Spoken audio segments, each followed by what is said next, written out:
So the new business model in the mall is running well.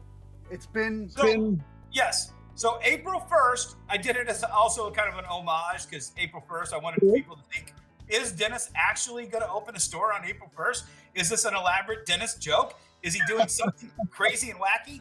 So I actually opened the store April 1st. I invited all my friends in March 31st to kind of get their opinion of it. And most of my comic retailer and comic collector friends were like, you don't have any new books here. and a couple of them were like, you son of a bitch. You figured out a way to not have to deal with Diamond. Right. And then they looked around and I had Beanie Babies in the front window. I had VHS and DVD tapes on racks in the front window. I had 90s Hot Wheels cars and 90s action figures. I had Pokemon. I had old D&D dice sets. I had all of this merch, which is all stuff that was left over from my Amazon operation. Didn't go for enough to put on Amazon. Right. It sat for over 12 years of me selling on Amazon. This was all the stuff that was still left over. And I will tell you, Emmett, I don't know what you do. I'll share right now with your audience. We did over $10,000 in the first month, and I thought we could do $5,000 or $6,000 a month. Yeah, that's great.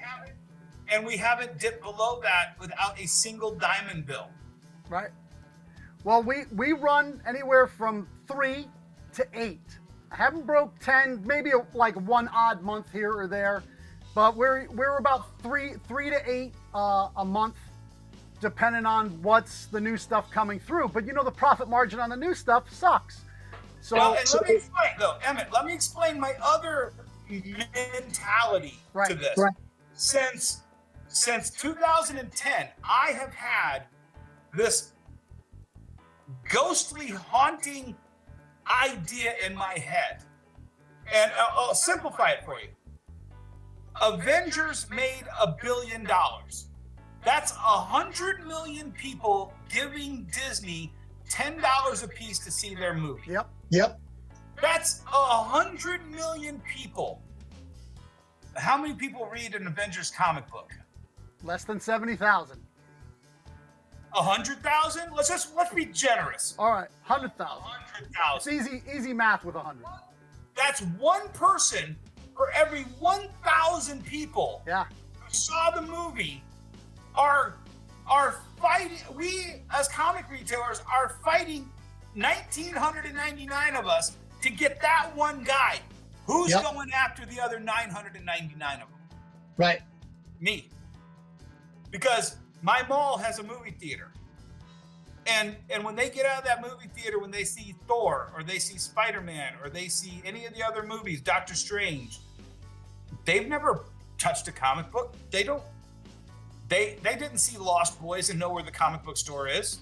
Right. Or there's a thing called, well, they might have watched Big Bang Theory and that's what they think they have to go to.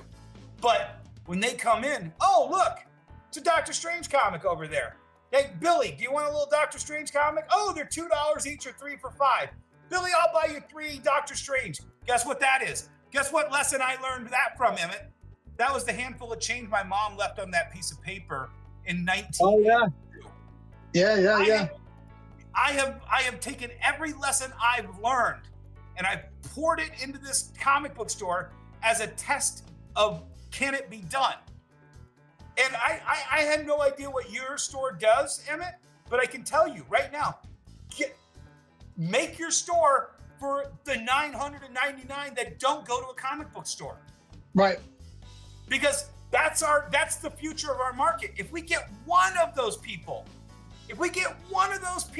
Emmett, if each one of us, 2,000 people, get one more person in, right, that turns Avengers numbers from 100 to 200.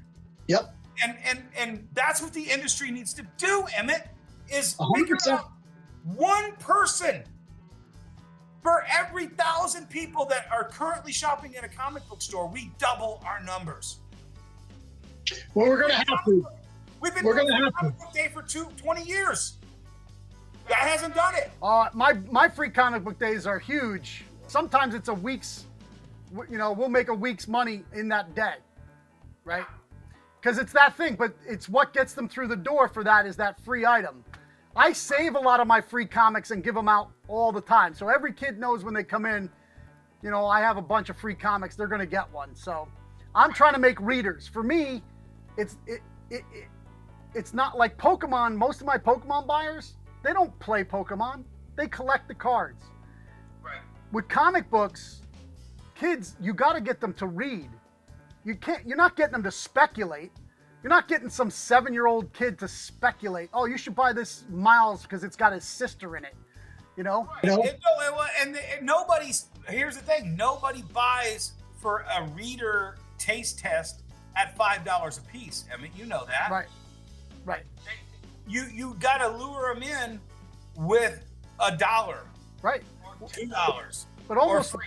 Marvel and DC have pretty much given up making kids books, unless it's a book. Like, here's a funny story, and I'm not throwing them under the bus, but to me, one of the greatest fucking writers / artists for kids.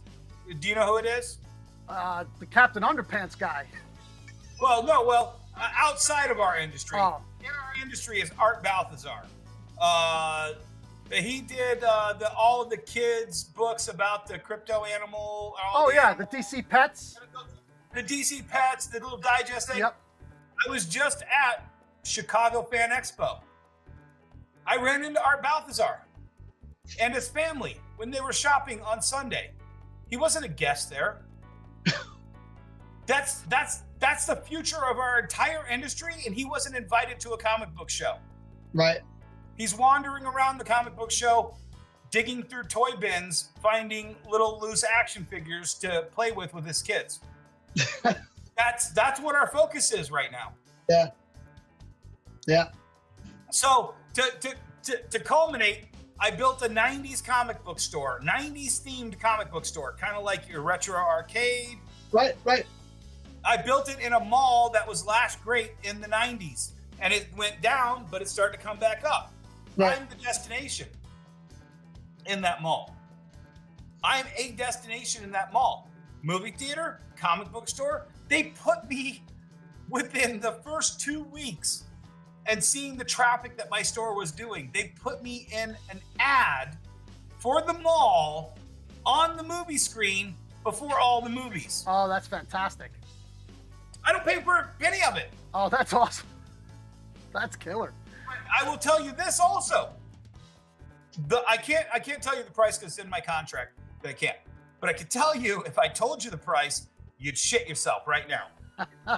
Because the malls are really looking to be revitalized. They want to find that unique vision for their mall, and they're wheeling and dealing and ready to make deals. The only thing with them is you need to get a long term, because when it all turns around, they'll be like, this is the reset period. But the second, whatever the Jack White is of the future, yep. Maybe it's Justin Bieber, maybe it's Greta Thunberg. I don't know who's a kid anymore. Right. Maybe it's this little girl who was in Thor: Love and Thunder, and she becomes the Jodie Foster of the future, best filmmaker and all that. Right. And they go, you know where I got my start? I got my start going to a comic book store. Yeah. And all of their little Twitter followers or Snapchatters or TikTokers or whatever all start running out to find it. And I wrote my first comic book, and it's in these comic book stores right now. well, we're going to actually add some art classes. We have a guy who worked in comics for a while, and he's going to come and give some art classes to bring kids in. We have the play space for magic. It's not being used all the time. They're desks, so they can do their art, and just get a projector for him, and away we go with that. It's another event. It's another reason that the kids are here, and they won't be, comic books won't be thrown at them where like you have to buy them, or there's nothing they need to do other than enjoy the class. But it's a memory that they make, right? That's the other thing. If you can tie this to good memories, it's like big. I said, I know the grocery store. I know the comic book. The first time a comic touched my hand, I know that there was a handful of change on a note from my mother. That's something that stuck with me. I know the smell of the ferret at the first comic book store I went to that was allowed to run around the comic book store and chew on the little white boxes that cut its teeth. I know the smell of that ferret in my first comic book store. Right. You know what I'm saying? People remember that stuff. I remember I had a kid that came in to sell me Yu-Gi-Oh cards. My first week of being open at my first store in 2005. That kid came up to me 10 years later. He's like, Mr. Barger, I don't know if you remember me. I'm Billy. I sold you some Yu-Gi-Oh cards, and you told me that my cards were too beat up and that I needed to buy sleeves. And I got sleeves. And now I have this giant collection of this stuff and that stuff. And I just sold a card for $100 that I got, you know. And I'm like, wow, that's the kind of impact we can have on people. That's the impact my mom throwing that change on the table. That's the impact of Lost Boys with me. You know, you're the kids that are going to come in and learn art from your store. We have to understand our power in this industry. Absolutely. And I said this when they had that Michael Uzlan's kid sitting up on stage at the San Diego Comic-Con one year trying to get us to use Diamond Digital to sell digital comics to our customers so that our customers would give them their email address so they could just cut us out whenever they wanted. I said, the one thing Diamond has no access to, and the one thing the publishers have no access to, our customers. Our customers. It's the most valuable resource in this entire industry. Yeah. And they have to go through us to get it. Yeah.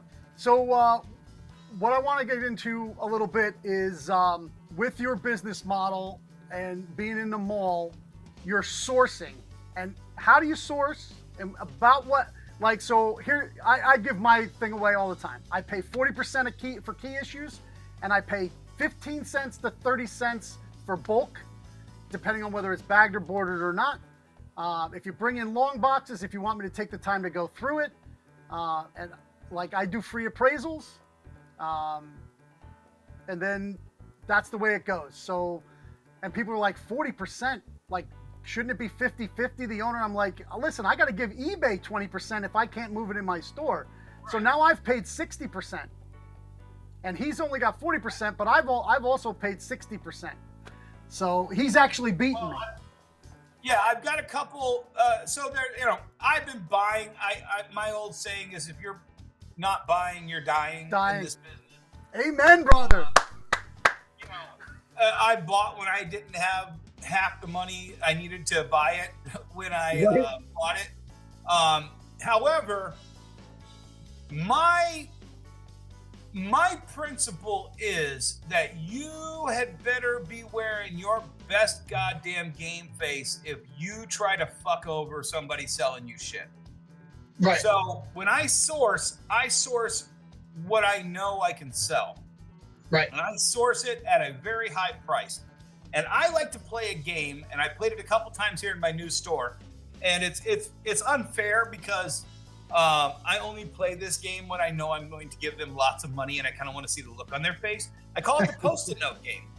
And so I look through the box and I'm like, oh, this entire long box of 200 comic books that are all 1980s to early 90s newsstand variants, because this town didn't have a comic book store. So all these comics were bought off a newsstand, and they're all in bags and boards, and they're all like 9.2, 9.4-ish. And okay, there's a couple non-key Spider-Mans, and there's a couple, here's a first Jubilee. That's a 9.2, maybe it's worth about $100, you know, if I get it graded. And I go through the whole box and I'm like, wow, this is about a $600 to $900 box if I just break this thing up. And I'm like, okay, let's play the Post-it note game. And he goes, okay, what's that? I go, I give you a Post-it note and a Sharpie, and you write what you want or what you think I'm going to give you. And then I'm going to write on my Post-it note what I'm going to give you. And then we can decide which Post-it note, and we can negotiate which Post-it note's the deal. Okay. And he writes on his little Post-it note, and I write on my little Post-it note. And then I'm like, all right, and go. And mine says $300. And he opens his up, and his says $30. And I'm like, okay, so which one do you want? I'll take yours. Seriously? I'm like, yeah. So you want the 300? You don't want the 30? I'll give you the 30 if you want the 30, but I'll give you the 300 because that's what I wrote on my post note. And that's the kind of stuff. And I'm not gonna throw any retailers under the bus, but I know too many fucking retailers that are like, oh yeah, man, I bought this long box for $20 and I fucked that guy good. He had a $1,000 copy of this in there. Why? Why do you need to do that? Right. If you can turn it, you should pay for it. I do buy a lot of stuff sight unseen because people don't want to hang loose.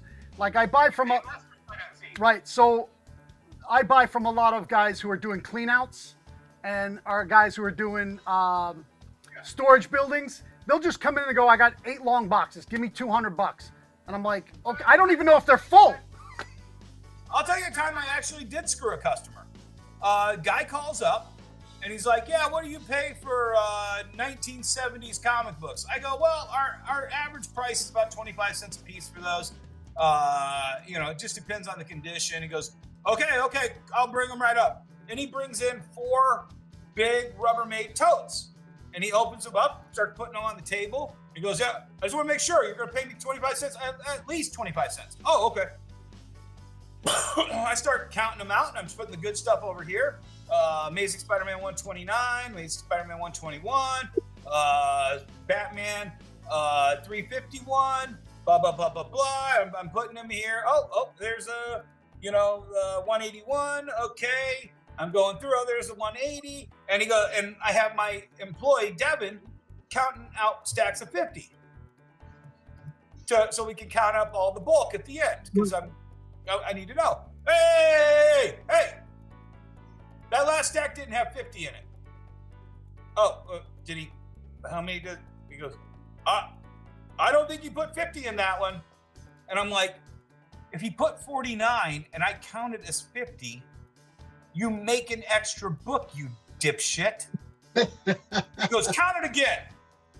Like he's being some kind of like fucking, I'm like, okay. And Devin counts them out. 1, 2, 3, stops everything. I got a stack of like 100 books over here that I'm going to pay you thousands of dollars for. 49, 50. It came out to 50 exactly. Oh, okay. Sorry about that. I just thought he was trying to cheat me. So I said, okay. And then I slid the books, the 181 and the 129 and all. I slid the giant size X-Men #1.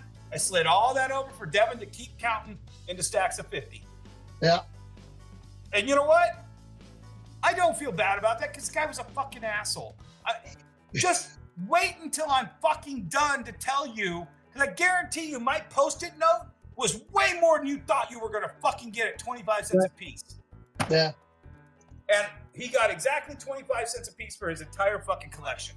Yeah, those home runs are nice. I usually get them through blind boxes. I love the blind. I love when people bring them in and just say, hey, will you give me this? Yes. Yes. Yeah. So, because I wholesale some books off. I wholesale books off.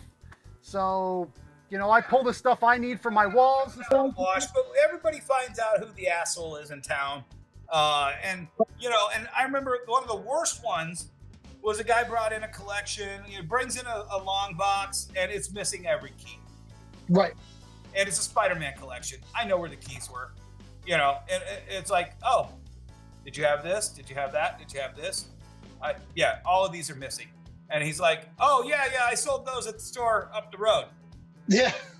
I'm like, and what did they give you for all of those books? $100? Okay, well, I can tell you right now, this box I'll buy for 50. If this box had those other books in there, I'd be giving you close to 1,000. Yeah. And I don't mind dummying up the mark. I make nothing off of him screwing somebody. No. I tell people when they come in and bring me stuff, I have a simple rule. I buy collections. I don't buy onesies and twosies. I'm not going to cherry pick you and send you on the road with the bulk. I want the bulk. I can move it. I want everything because I'll pay up for the good stuff and actually end up making my money on the bulk.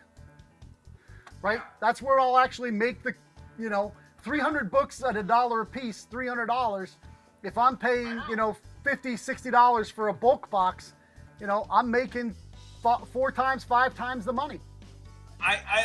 Absolutely. And now those bulk boxes aren't even bulk. That's my inventory. Yeah. Imagine that.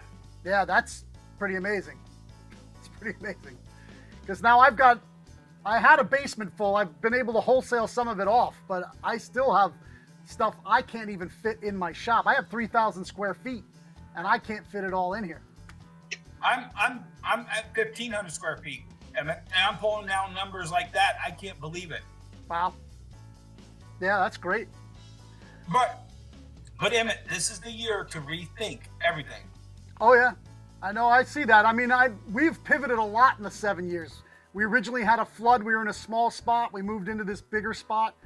I was selling a lawnmower. If I could get a lawnmower cheap, I had it out front for sale. And then I sold a skateboard that came in a collection in my front window. Yeah, I mean, I'll buy anything if I can turn a buck on it. It may not be on the floor anymore. We've kind of like really focused on the actual collectible market. But, if somebody comes in and says, hey, I did a clean out, here's the comics, but you want to look at any of this other stuff? Yeah, because like I can throw it up on eBay or I can throw it up on Facebook Marketplace now. Has been killing it. Think about all the stuff that 5 years ago had no market. Sports cards had no market 5 years ago. Boom. Yep. Pokemon cards were starting to lose their market. Boom. Yep. DVDs. Boom. VHS. Boom. Boom. VHS is Every comic book. How many of the top 10 list and the top 9-8 values are 90s comics? X-Men 1, X-Men 4, newsstand this, newsstand that. Yeah. It's all cyclic, and that's what people don't understand. And that, I will tell you, for my now 32 years from going into that Kaleidoscope store with that shoebox full of Star Wars comics, to being on the front page of the Wall Street Journal, to being a booking agent for celebrities, to owning a comic book store, to now owning a retro comic book store, to being an Amazon seller for 12 years. I have the knowledge to tell people everything comes back around. And when I missed this, I better dump this and get rid of it. Just wait, kids. Just wait. Just wait. Yeah, absolutely. Absolutely. I can't believe, I do believe in the cyclical and always have, but I thought sports cards were done. Really done. And here's the thing, they're not even done yet. Because the market's back down, but all markets are back down. But here's the thing, Michael Jordan hasn't died.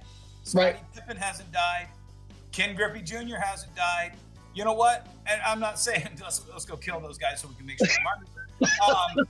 But what I'm saying is whatever the market has dipped and then came back, it's still not the bottom. And then guess what?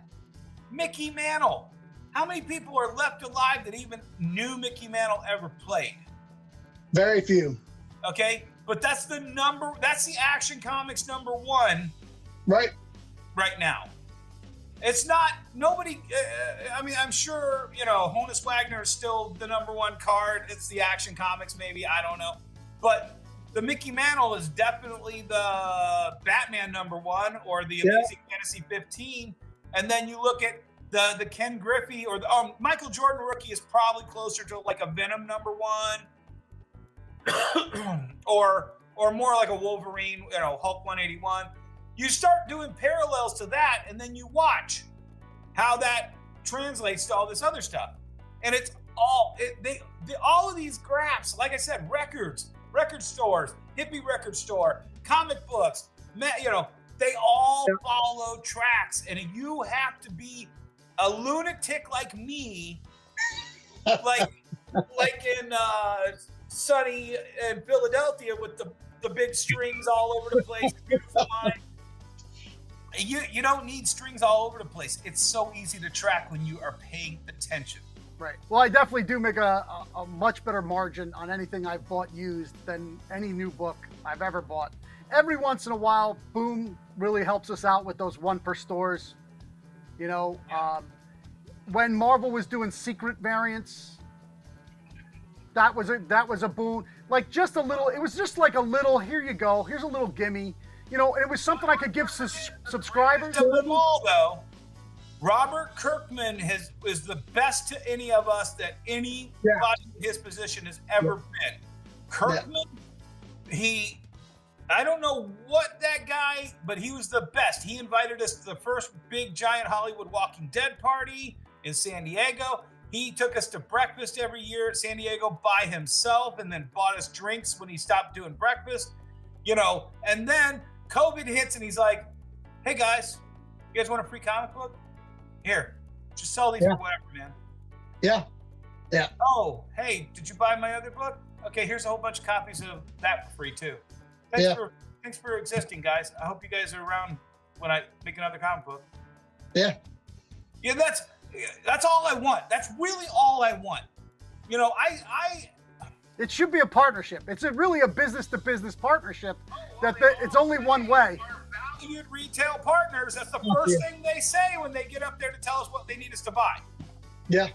Yep. But Kirkman actually puts the pedal where the metal is, or whatever the phrase is. Yeah, I think there are some guys in Indy, if they had a little bit more, if they had the kind of money that he's got, would probably be in for it too, because they really do love the business, and they love the art form, the true art form, literary and art form of comics. You know, I really want to thank you for coming on and letting us know about, because that's what this show's about. What's going on? What are people doing in their business models, and how are they making it in today's world, and where small businesses are getting crushed all the time? And I know for a fact that we've lost a few retailers in the last couple of weeks. Can I tell you one more little tale? So on or around 2015, I remember the summit, but I can't remember the year. It was a Vegas retailer summit. It's the one where I got into the fight with the guy from what's the stupid Comics Pro. Yeah. It was the year Dave Gall was the Comics Pro president. And I got into a fight with him at the retailer summit. It happens. So I'm wandering around all of these retailers like, gimme. I want freebie. Yeah. And Image, the guy at Image, and I'm not going to tell you his name, was sitting there at the table by himself. And the guy over at Marvel, he wasn't giving any free books away except for the ones that, you know, they get in the baggie at the end. So nobody was talking to him. So I sat down with the guy at Image, and I'm like, hey, I got a question for you. How many retailers are there? Like I said, this is 2015, 2016-ish. I can't remember the year, so don't quote me on it. And don't, yell at me. And it's whatever year Dave Gall was the president of Comics Pro. And he's like, oh, that's a good question, Dennis. He turned it into a game. He goes, Dennis, how many comic book stores do you think order? And which way did he go? Hold on, I gotta think this out. Sorry, I didn't expect to tell this story. He goes, how many comic book stores do you think order one copy of The Walking Dead, the comic book? 1,500? One copy? 1,500. There's got to be 1,500 stores that order one copy of The Walking Dead. Right. It's about 1,100. Like, wow. But Diamond says there's 1,500 accounts. Or that says there's 2,000 accounts. Like the Diamond, Chris Powell says there's 2,000 accounts. And when you talk to them about Free Comic Book Day, there's always 1,500 participants for Free Comic Book Day. And you just think to yourself, well, maybe those 500 stores that don't participate in Free Comic Book Day are just stupid or something. And now this guy says 1,100 people order one copy of The Walking Dead. And he goes, that's just one copy. A lot of those only order the one copy. And this was, like I said, 2015. And Walking Dead was a little bit of a hit. I think they were selling about 75,000 a month at that time. Yeah. So he goes, here's a better question for you, Dennis. How many accounts at Diamond do you think order 1 copy of Walking Dead, and I forget the volume number, so forgive me. Walking Dead Volume 22. Because that was the current volume that was just out, or whatever the number was. And I'm like, well, I mean, it's got to be 900, right? I mean, I sell like 20 of those. I buy 20 of every volume that comes out. Every volume. Yeah, it's like, because I'm going to sell 10, off the get, and I'm going to sell another 5 over the next month. And, I know what my numbers are. What's the rest of the industry's number? He goes, it's a little more than 500 stores. Order a copy. 1 copy of Walking Dead Volume 22. Yeah. Now, he goes, there's 1,000 accounts that order Walking Dead Volume 1. And they just, that's the one, they just buy the 1 copy and they just put it out there. And there's only, at that time, 500 and some odd stores bought Walking Dead Volume 22. So what that tells me, there's 2,000 accounts. There's 1,500 participants at Free Comic Book Day who probably just order enough so they can sell on eBay or whatever they're doing with them. I don't know what they're doing. Yeah, now that they allow digital accounts. There's 1,100 regular comic stores and club accounts where people are like, I just want to buy my Walking Dead at a slightly wholesale price because I don't want to go to Emmett or Dennis's to try to get it at 20% off when I can buy it from Diamond at 35.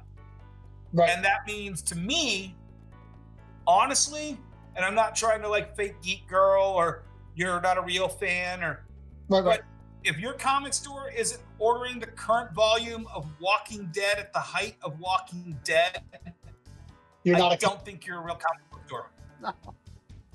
No, you're not. Yeah, I sold my Walking Dead very differently. My Walking Dead, I would buy 10 issues. I would sell 2, but then I would put them in the back bins, and people always came in and then bought 10 issues because they didn't come in every month. They weren't monthly buyers. They were fans of the show. That's the same thing with Mighty Morphin Power Rangers or Teenage Mutant Ninja Turtles. That's how I sell those books. I call them property books.